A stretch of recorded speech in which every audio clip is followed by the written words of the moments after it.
Alô, pessoal, vocês estão no canal Toque Torcedor Esporte Clube. É um canal realmente que a gente só fala de futebol, você vai falar sempre do seu clube. Meu nome é Nilton Santos, eu sou repórter fotográfico e hoje estou aqui à frente do canal. Então, hoje eu convidei duas pessoas, o Ed, do Internacional, que é torcedor do Inter, e a Letícia, que é torcedora do Flamengo. Não sei como é que vai ser esse papo, mas eu tenho certeza que vai ser um papo super agradável. Peço a vocês que vocês se inscrevam no canal, dá aqui seu likezinho, dá seu joinha, porque eu tenho certeza que vocês vão ver e vocês vão ficar doidos para participar futuramente da resenha aqui do canal. Então, eu já aqui estou com Elis e Letícia. Vou começar a perguntar a Letícia, né, que é menina aqui hoje no canal, é Letícia. Então, Letícia, te faço a pergunta. Por que o Flamengo não busca mais técnico brasileiro? Vai lá fora pegar técnico estrangeiro. Porque deu certo Jesus e essa fórmula realmente é o que vai vingar? Oi, gente. Bom dia, boa tarde, boa noite, dependendo da hora que vocês forem assistir. É um prazer estar aqui com vocês, então vamos lá. Respondendo a pergunta, acredito que o Jorge Jesus mudou o padrão, né, assim, do futebol brasileiro e principalmente do Flamengo. Então, daqui para frente, acredito que a tendência seja o Flamengo, principalmente, procurar técnicos estrangeiros, porque viu que a fórmula do Jesus deu muito certo. Se vai ser para sempre assim, não sabemos, porque acho que os técnicos brasileiros ainda estão um pouco atrasados, né? Acho que tem um futuro. Eu aposto muito no Rogério Ceni como um futuro técnico, assim, brasileiro que vai vingar, mas acredito que o Jesus, pela campanha incrível que ele fez no Flamengo, ele abriu muitas portas. Depois veio o Sampaoli, veio o Eduardo Cudê do Internacional e vai chegar cada vez mais técnicos estrangeiros e eu acho que isso vai ser uma tendência. Não quer dizer que os técnicos brasileiros não sirvam mais. É que eu acho que o futebol mudou e os técnicos têm que acompanhar e têm que saber reconhecer também, né? Porque não adianta também ficar numa guerra, numa briguinha, mas eu sou uma defensora, eu acho que tem espaço para todo mundo, acho importante a vinda dos técnicos estrangeiros para haver o intercâmbio e tudo mais. E assim, estou feliz com o meu novo estrangeiro também. Legal, legal, tá certo. O Elis, eu te faço uma pergunta, Elis. O Cudê realmente é um cara que chegou e mudou o Internacional, a cara do Internacional, e você acha que esse Internacional, na mão dele, vai chegar a disputar o título? Como parafraseando a Letícia, né, um bom dia, uma boa tarde, uma boa noite, né, não sabemos a hora que o pessoal vai estar assistindo o programa, né, mas é uma provocação interessante, porque eu acredito muito numa questão que eu acho que nós temos uma situação que os clubes de futebol brasileiros estão muito atrasados, né. Hoje a gente está discutindo naming rights, hoje só o Bahia conseguiu fazer isso num estádio público, certo? Que é a Arena Fonte Nova. Então, quando eu vejo essa discussão de forma de jogo, de modelo de treinamento, alguma coisa nesse sentido, isso a gente nota alguma diferença, mas me gera uma provocação. Porque eu lembro do Internacional dos anos 70, ali, e tinha uma estrutura de modelo de jogo do clube, ou seja, isso é cultural, né? E hoje tu não vê isso, ou seja, a gente tem que, o que acontece? A gente tem que gerar um esquema de jogo para se adaptar ao atleta, ou seja, está errado, né? Então, por exemplo, tu precisa ter, o que acontece? O clube tem que ter um modelo de jogo, tem que ter uma estrutura, ou seja, o cara quando ele está na base do clube, ele já sabe o que espera, o que o clube espera dele, o que ele precisa para ser do clube, e ele tem que saber que ele tem que chegar naquele formato, não é? Certo. E paralelo a isso aí, então o que acontece? Então, mas diante dos cenários que as coisas vão acontecendo, a gente não vê muito isso acontecer no Brasil, e eu corrobora um pouco com essa questão do próprio Flamengo. Tu vê, né? O Flamengo, Jorge Jesus implantou um método que ele é um método Jorge Jesus, ele não é um método baseado cientificamente na estrutura, no estudo do futebol. E a mesma maneira, o Cudê é um cara que veio trazer um modelo de jogo baseado no quê? Na escola argentina jogador de futebol. Ou seja, ele foi atleta do River, ele foi técnico lá, teve sucesso, e ele vem com uma escola. Então, tipo assim, ontem, por exemplo, foi um momento mágico, digamos assim, ao final do jogo, que ontem o cara mais indignado na saída do campo era o Cudê. Ou seja, isso aí o que acontece? É uma nova forma de estar dentro do cenário do futebol. Se adaptaria em outros momentos? Não sei. Eu digo assim, o Internacional queria ter alguém com sanguíneo, basicamente, entendeu? E ele é um cara muito sanguíneo, e muito embora o Odair fosse um cara muito sanguíneo também, mas ele era aquela coisa não provocativa. E o Cudê, ele veio trazendo um modelo diferente, tanto que aqui, por exemplo, hoje nós temos o jogador Musto. O Musto é um cara extremamente criticado, mas o que acontece? Qual é a jogada dele? Ele é um meio-campo que ele, quando na saída de bola, ele recua para abrir os zagueiros e abrir os laterais. Isso é cultural, isso é forma de jogar. Eu lembro lá, guardado as devidas proporções, eu lembro da Roma do Franco Baresi. Só que o que eu te digo é o seguinte, tu tem que ter jogador inteligente do teu lado, né? E nós vivemos um país onde qual é a preocupação do jogador? A chuteira laranja, o brinco, e ele não sabe cobrar um lateral. Aí fica difícil. Mas hoje a gente já nota, o Internacional é uma outra equipe em relação ao do ano passado. Concordo com você. Agora, Letícia, eu te fiz uma pergunta e você falou uma coisa muito interessante. Você falou uma coisa que eu realmente penso, realmente. Hoje em dia, eu não vejo, hoje aqui no Brasil, um técnico assim para poder estar à frente do time do Flamengo, da equipe do Flamengo. Você falou, não, a gente hoje se o Flamengo vai estar dessa seguinte maneira, vai sempre buscar técnico lá fora. Porque a forma do Jorge Jesus realmente deu certo. Eu também concordo com você quando você falou esse negócio que vai sempre lá fora pegar um técnico. Eu concordo com você. E eu acho também que o que favorece, obviamente, é o dinheiro, né? Que está em caixa, porque sem dinheiro não seria nada disso possível. Claro. Pode ser que daqui a uns 5 anos, se o Flamengo não estiver bem financeiramente, vai ter que se adequar novamente aos técnicos brasileiros, que talvez não sejam nem os promissores na época. Né? Mas assim, eu vejo no Jorge Jesus que foi uma aposta em 2019, ele chegou muito assim, a imprensa ainda ficou, quem é esse cara? Mas ganhou só o Campeonato Português, não sei o quê. E ele caiu como uma luva ali. Ele abraçou o elenco abraçou ele e tudo funcionava. O Flamengo teve muita sorte em 2019 também, além da competência dele, dos jogadores e tudo mais. Mas assim, eu acho que para um elenco vencedor também precisa de sorte. E assim, ele parecia ser uma pessoa iluminada, sabe? Tudo dava certo. Tudo deu certo. O cara ganhou tudo, sabe? Ele só perdeu o Mundial e perdeu a Copa do Brasil porque tinha 3 semanas, um mês aqui. Se a Copa do Brasil para o Atlético Paranaense fosse 10 dias depois, ele não perdia aquele jogo, sabe? Então, assim, ele poderia facilmente ter ganho a Copa do Brasil também. Ele perdeu o Mundial e perdeu a Copa do Brasil. Então, assim, eu acho que ele elevou muito o nível do Flamengo. Então, assim, nota 7, não. Agora tu vai ter que olhar alguém nota 9, nota 10. Se tiver dinheiro para buscar, vai ter que buscar. E ele foi o que aconteceu. Lá em cima. Ele deixou lá em cima, ele aumentou a média. E aí dificulta muito, porque em nenhum momento o Flamengo cogitou contratar algum técnico brasileiro. Teve aquela condição assim, mas os técnicos brasileiros também estão em pauta. Não estão em pauta. O Jorge Jesus se despediu num dia, 2 dias depois estavam todos os dirigentes na Europa.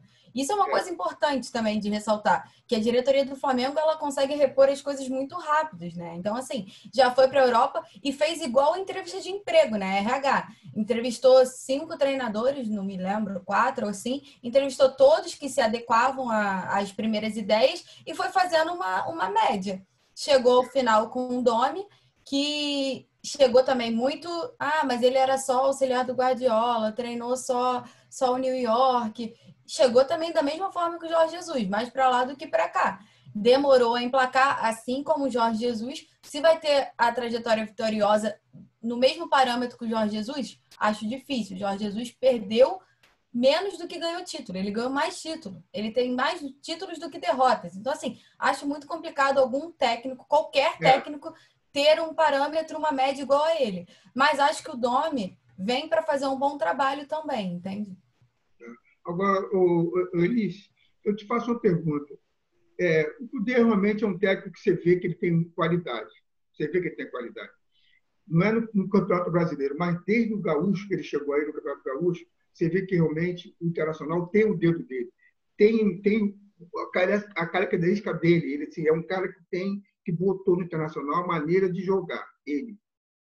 E se enquadrou bem porque o Internacional tem essa maneira muito forte de jogar, muito pegada, entendeu? Então, eu vejo o Internacional, assim, hoje, né, assim, tem uma defesa regular, um meio-campo, um ataque, que, apesar de perder o Guerreiro, mas você vê que o Galhardo está realmente fazendo o papelzinho, está marcando sempre os gols. Eu queria saber de você o seguinte: se ele realmente vai mudar o Internacional, a maneira de jogar, e o Internacional vai ser aquele time que realmente vai lutar pelo título. Assim, Newton e Letícia, na verdade, qual é a grande questão, cara? A grande questão é a seguinte: quando tu tem que ter um, eu acho que o futebol ele saiu do achismo. O futebol hoje ele tem que ser estudado, ele tem que ser pensado como um negócio, como um business, né? Embora é um business muito arriscado e muito perigoso, porque ele lida com paixões, e paixões geralmente elas são passionais, né? Mas ao mesmo tempo, o que acontece? O Internacional ele foi atrás do Kudê em outubro do ano passado. Então logo teve a perda da Copa do Brasil.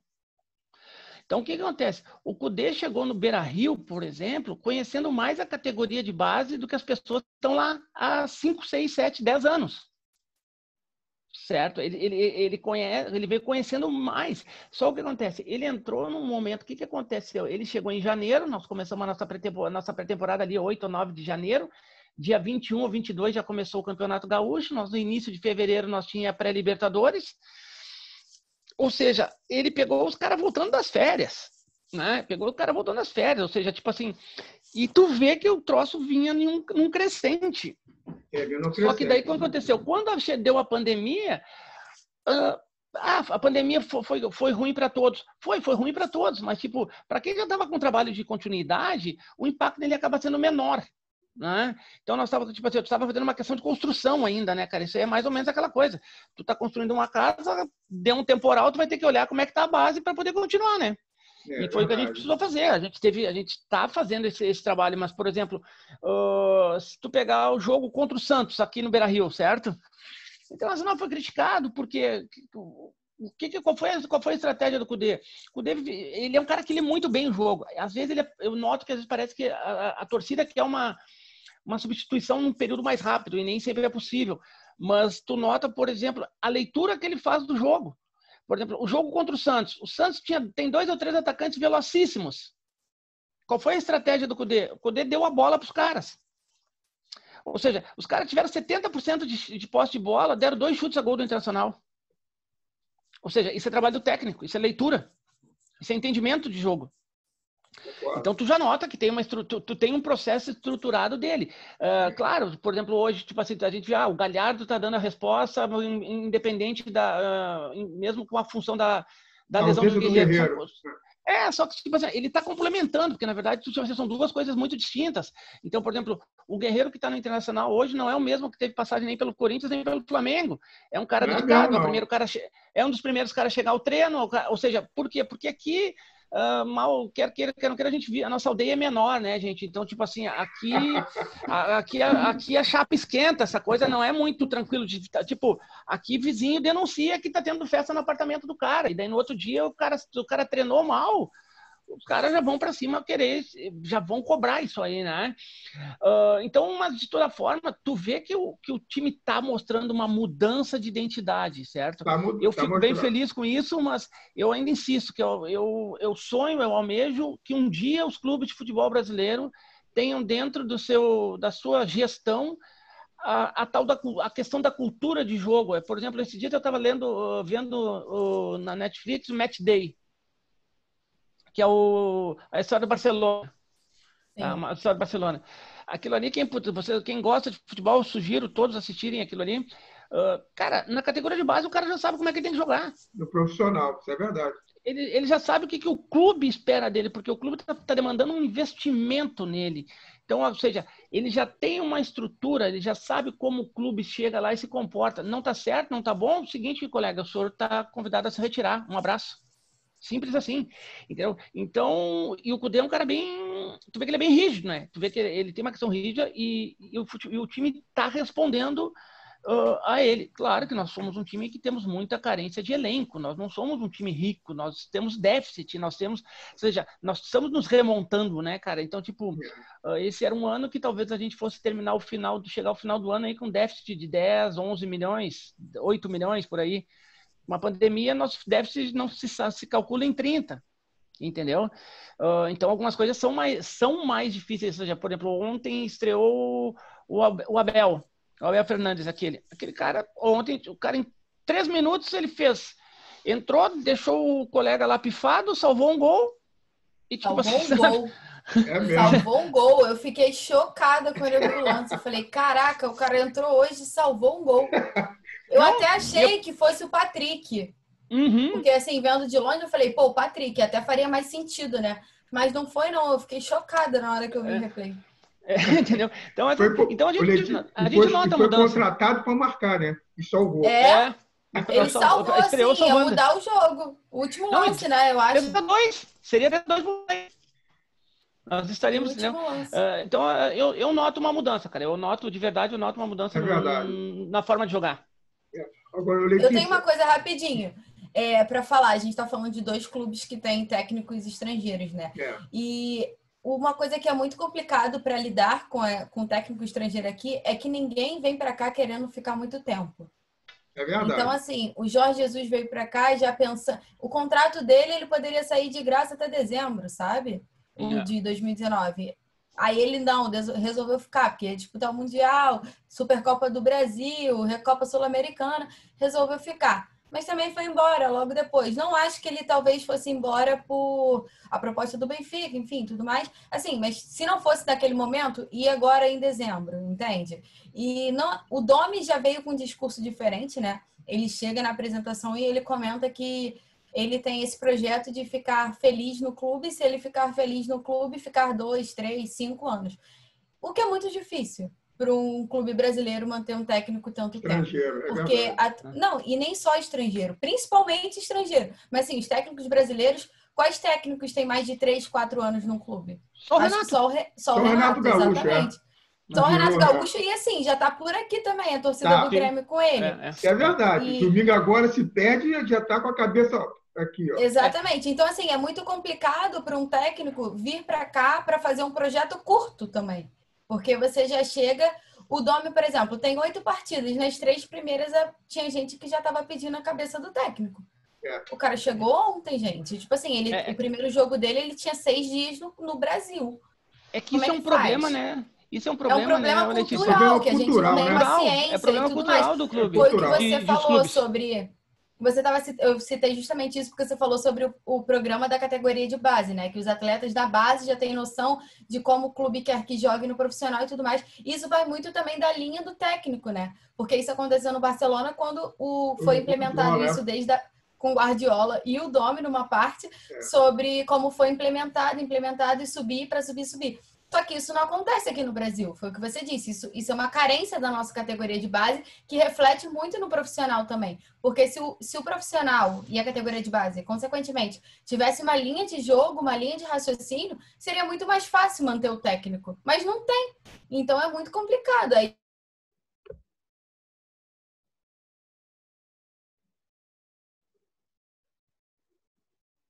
sempre. O grande problema do futebol no Brasil, e eu volto a falar para vocês, ele é baseado pela paixão.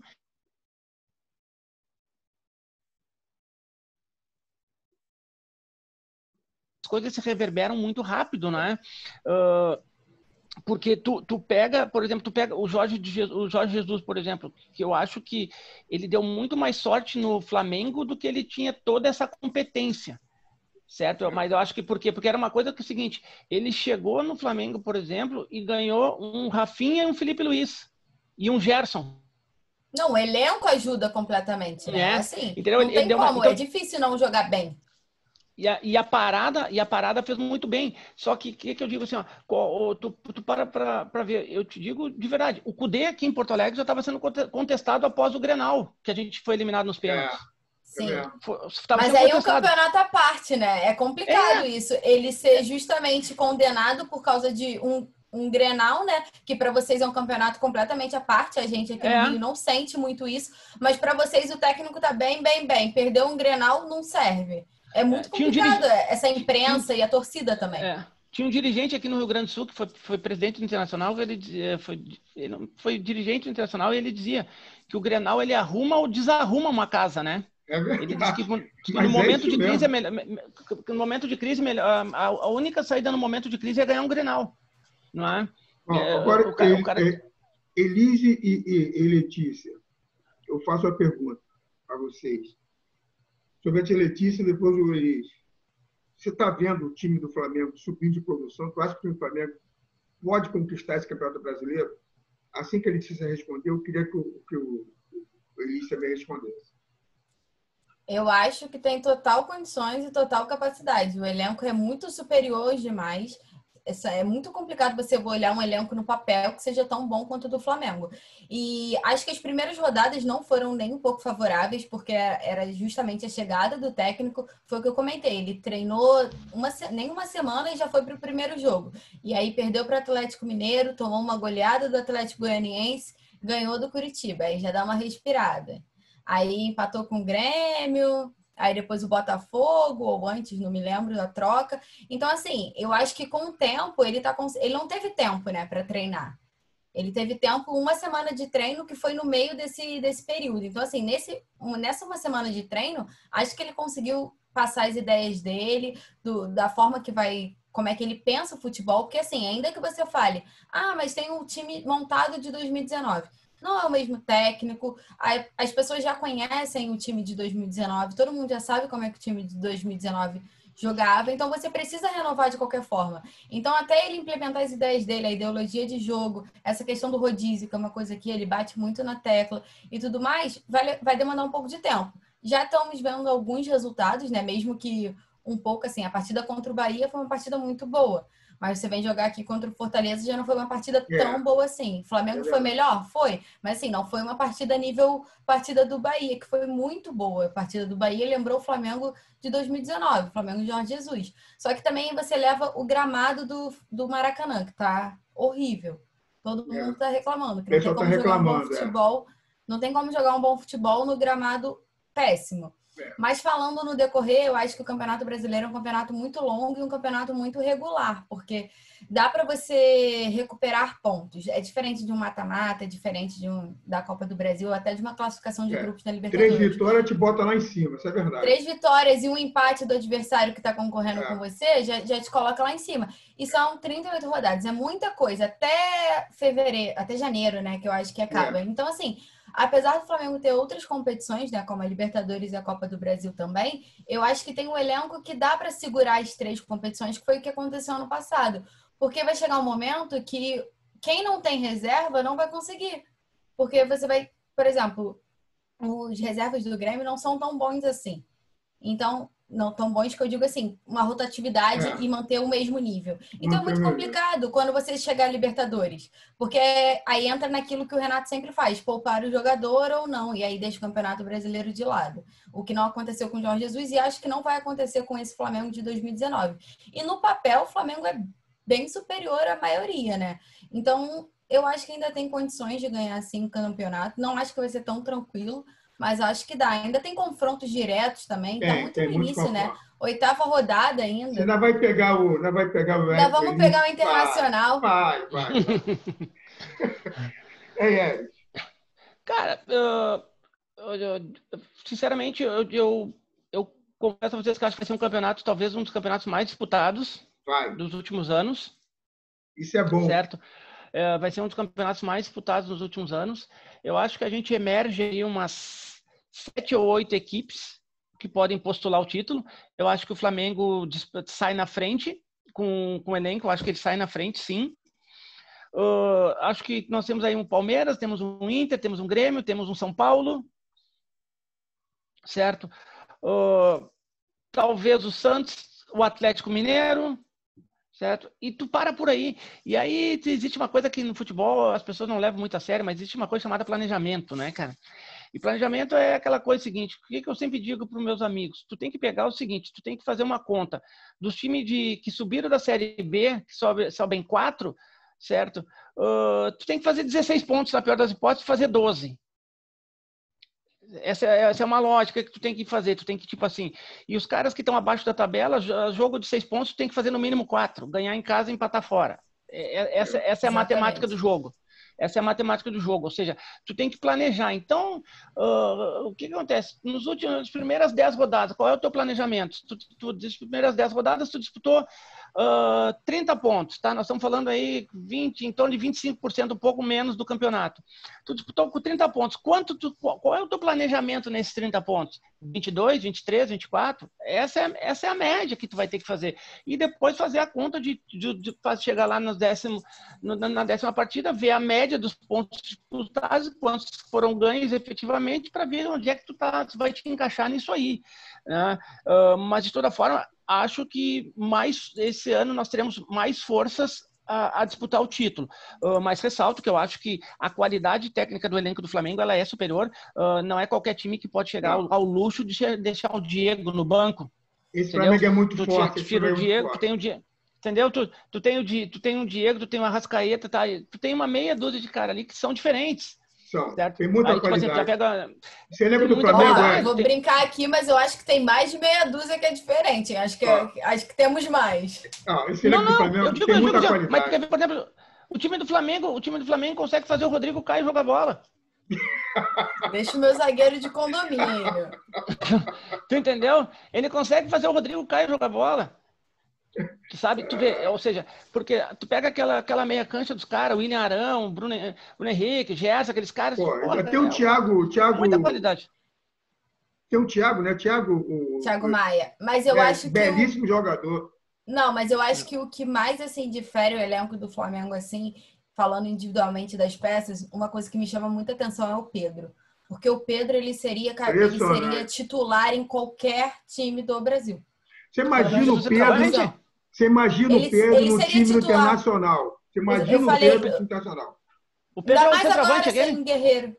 O centroavante aquele? É bom. Mas para mim um cara que ele é muito acima da média e é um cara que é pouco falado. Eu considero um cara muito acima da média. Ele é muito pouco falado. É o Everton Ribeiro. Não, o Everton Ribeiro, para mim, assim, ele para mim não tem nem o que dizer. Para mim, ele é o melhor jogador do futebol brasileiro há anos. Ele é muito regular, e ele é muito na dele, assim, é o que você fala, ninguém chama muita atenção. A galera chama atenção da Arrascaeta, chama atenção, mas o Everton Ribeiro, ele é a peça principal daquele time. Ele é a peça principal, ele é a chave ali, ele estando bem, tudo se acalma, tudo funciona, tudo passa por ele. Então, assim, eu acho que eu não diria que ele é desvalorizado, não é? Mas, assim, eu acho que a galera não dá total atenção a ele. Ele veio nas últimas 2 rodadas, todo mundo batendo palma por conta dos 2 gols, assim, né? Golaços que ele fez. Mas, assim, ele é importantíssimo no time. Mas eu só citei o Pedro. Sim, eu só citei o Pedro porque o Pedro, ele é nosso reserva, mas, assim, ele seria titular em 20, nos 19 clubes. Com certeza. E ele é o reserva. A gente se dá o luxo de botar ele como reserva, sabe? Eu acho que isso é o maior diferencial, assim, do elenco do Flamengo. São reservas à altura dos titulares. O Thiago Maia, o Pedro. E eu vou te falar um negócio. Isso que a Letícia está falando aqui é uma coisa muito, muito engraçada. Porque o Pedro se bate nesse time internacional. Com essa estatura dele, já está ficando forte. Meu irmão, vai embora. Não tem como parar ele no internacional. Não tem como. Ainda bem que ele está no Flamengo, Letícia. Ainda bem. Não, mas deixa ele aqui, tá tudo bem. Eu fiquei com medo na hora que o Guerreiro se machucou. Eu falei, vão tentar, mas a gente não vai deixar, não. Pensar que eu sempre digo para as pessoas, né, cara? Tem alguns jogadores que eles são aquela... né? E esse modelo do Pedro é um modelo do Guerreiro, ou seja, é aquele centroavante que te parar para pensar. O último que estava em atividade era o depois agora o Fred, mas o Fred não está mais com a mesma pegada, mas é aquele cara de área, rompedor, cabeceador que vai para cima, né? E o Pedro resgatou isso, né? Ele, tipo assim, parecia o Leandro Damião no início da carreira, né? Era um cara... Era um trator, né? Estatura, cabeceia bem, incansável, acompanha o zagueiro quando tem que acompanhar. Então, é um jogador que me agrada bastante, eu te diria. Agora, deixa ele aqui. Élise e Letícia. Cara, eu tô com o tempo estourado. Cara, mas foi bom demais falar com vocês, porque eu estou vendo o seguinte, eu torço por vocês, né? Quando vocês se confrontarem, eu torço até pelo empate. Vocês foram tão educadinhos aqui comigo, eu torço pelo empate. Mas eu sei que vocês vão chegar, o time de vocês vão chegar na briga lá em cima. Tenho certeza disso, até pela qualidade dos que estão se apresentando as equipes. O Flamengo não tem jeito, o Flamengo está aí começando devagarzinho, mas eu sei que o Flamengo vai chegar, não tem como não chegar. Mas agradeço o Elis por ter aceitado o convite. Letícia, obrigado por ter aceitado o convite. Tá? Brigadaço. Vocês aceitaram o convite de estar aqui. Falo até com vocês que possivelmente mais para frente, se a gente pudesse estar mais junto aqui, conversando, eu vou fazer o convite a vocês e futuramente a gente possa aqui estar conversando de novo. Espero que vocês aceitem. Tudo bem, ó. Eu já aceito o convite, então vou estipular uma data aqui, ó. Depois do confronto do Inter e Flamengo, que eu nem sei qual é a rodada, mas deve estar por aí já. Então a gente faz um pós-jogo aqui. Pós-jogo. Isso aí. Isso. Um pós-jogo, nos 2 jogos.